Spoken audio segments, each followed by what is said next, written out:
মাতা সর্বতীর্থময়ী, পিতা সর্বদেব স্বরূপ।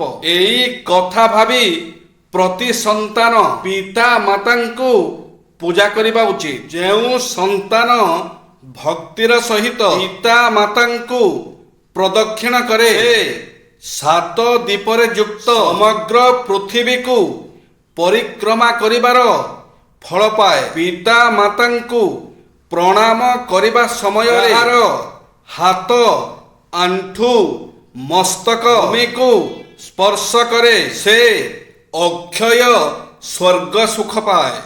କିଛି ନିହାତି ଜାଣିବା କଥା, ଝାଡ଼ା ପରିସ୍ରାର ବେଗ ରୋକିବେ ନାହିଁ। ଝାଡ଼ା ହେବା ସମୟରେ କୁନ୍ଥାଇବେ ନାହିଁ। ଗାଧୋଇବା ପୂର୍ବରୁ ଦେହରେ ତେଲ ମାଲିସ କରିବା ଉଚିତ। କମ୍ ସାବୁନ ବ୍ୟବହାର କରିବେ। ଗାଧୋଇ ସାରି ଭଲ ଭାବରେ ପୋଛି ହେବେ। ସବୁଦିନ ଗୋଟିଏ ପ୍ରକାର ତେଲ ଲଗାଇବେ। ପ୍ରଥମେ ପାଦର 2 ବୁଢ଼ା ଆଙ୍ଗୁଳିରେ, ନାଭିରେ, ତାପରେ ମୁଣ୍ଡ ଓ ଦେହରେ ତେଲ ଲଗାଇବେ। ମୋଟା ଗାମୁଛା ବା ତଉଳିଆରେ ପାଣିରେ ଲେମ୍ବୁ ରସ ମିଶାଇ ଗାଧୋଇଲେ ଦେହ ଗନ୍ଧାଇବ ନାହିଁ। ଶିଙ୍ଗ ପାନିଆରେ ମୁଣ୍ଡ କୁଣ୍ଡାଇବେ। ମାନସିକ ଶାନ୍ତି ପାଇଁ ଗୀତା ଭାଗବତ ପାଠ କରିବେ। ଭୋକ ନହେଲେ ଖାଇବେ ନାହିଁ। ପେଟ ପୂରା ନ ଖାଇ କିଛି ଫାଙ୍କା ରଖିବେ। ଖାଇବାର ଅଧ ଘଣ୍ଟାଏ ପରେ ଗ୍ଲାସ ପାଣି ପିଇବେ। ତରବର ହୋଇ ଖାଇବେ ନାହିଁ। କଥା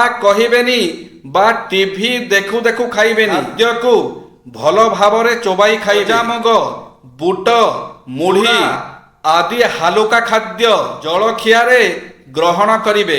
ଚାଷ କରାଯାଇ ନଥିବା କ୍ଷେତରୁ ଫଳମୂଳ ଖାଇ ବଣରେ ବାସ କରିଥାନ୍ତି। ଅହରହ ପିତୃପୁରୁଷଙ୍କ ଶ୍ରାଦ୍ଧ କରିଥାନ୍ତି। ଏଭଳି ଲୋକଙ୍କୁ ମହାତ୍ମା ତଥା ଜ୍ଞାନୀ କୁହାଯାଇଥାଏ। କାରଣ ମହାତ୍ମା ଏବଂ ଜ୍ଞାନୀ ପୁରୁଷ ସର୍ବଦା ସନ୍ତୁଷ୍ଟ ରହିଥାନ୍ତି। ଏମାନଙ୍କର ଏ ସଂସାରରେ କୌଣସି ବସ୍ତୁ ଉପରେ ମୋହ ନଥାଏ।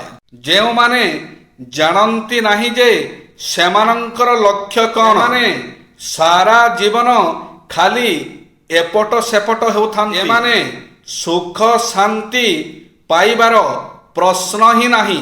ଲକ୍ଷ୍ୟ ସ୍ଥିର କଲାବେଳେ ଆମେ ଭୁଲିଯିବା ଅନୁଚିତ କି ଆମେ କିଛି ଖରାପ ଚାହୁଁଥିଲେ ଆଜି ନହେଲେ କାଲି ଖରାପ ଫଳ ଭୋଗ କରିବା।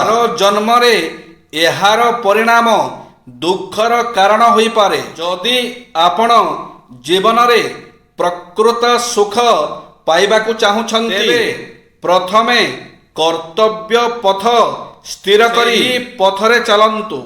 ଗଛଲତା ନୀରବ, କିନ୍ତୁ ସେମାନେ ଜୋରରେ ସଂକେତ ଦିଅନ୍ତି ଶୁଖିଯିବା। ପାପ ଉର୍ଜା ସକ୍ରିୟ ଥାଏ।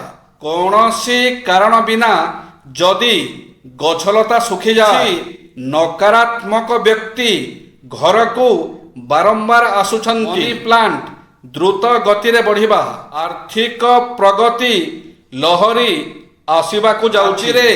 ଫୁଲ ଫୁଟିବା ଦେଖାଯାଏ। ଏହା ବିଶ୍ୱାସ କରାଯାଏ ଯେ ଶକ୍ତି ଉପସ୍ଥିତ ଅଛନ୍ତି। ଗଛଲତାରେ ପିମ୍ପୁଡ଼ି କିମ୍ବା ଉଇ ରହିଥିବା ରୋଗ କିମ୍ବା ଦାରିଦ୍ର୍ୟର ସଂକେତ। ଯିଏ ଦୋଷ କରି କ୍ଷମା ମାଗେ ସେ ଖୁବ୍ ସାହସୀ। ଯିଏ ପ୍ରତିଶୋଧ ନ ନେଇ କ୍ଷମା କରିଦିଏ ସେ ଶକ୍ତିଶାଳୀ। ଯିଏ ସବୁ କିଛି ଭୁଲିଯାଏ ସେ ବଡ଼ ସୁଖୀ।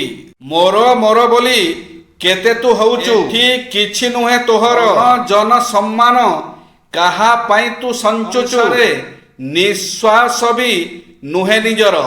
ମଣିଷ ସଂସାରରୁ ଚାଲିଯିବା ପରେ ସମାଜ ତା ନାଁକୁ ଭୁଲି ଯାଇପାରେ, କିନ୍ତୁ ତା କର୍ମକୁ ଭୁଲେ ନାହିଁ। ଜୀବନରେ ସବୁବେଳେ ଏମିତି କର୍ମ କରନ୍ତୁ, ଆପଣ ଜୀବିତ ଥିବାବେଳେ ସମସ୍ତେ ଆପଣଙ୍କୁ ଭଲ ପାଇବେ। ଆପଣ ସଂସାରରୁ ଚାଲିଯିବା ପରେ ଆପଣଙ୍କୁ ସମସ୍ତେ ମନେ ରଖିବେ। କେବେ ବି କେହି ମଣିଷ ବଡ଼ ହୋଇନଥାଏ। ମଣିଷର ଚିନ୍ତାଧାରା ହୋଇଥାଏ। ଯାହାର ଚିନ୍ତାଧାରା ଯେତେ ବଡ଼ ସେତେ ବଡ଼ ମଣିଷ ହୋଇଥାଏ। ଜୟ ଶ୍ରୀ ଜଗନ୍ନାଥ।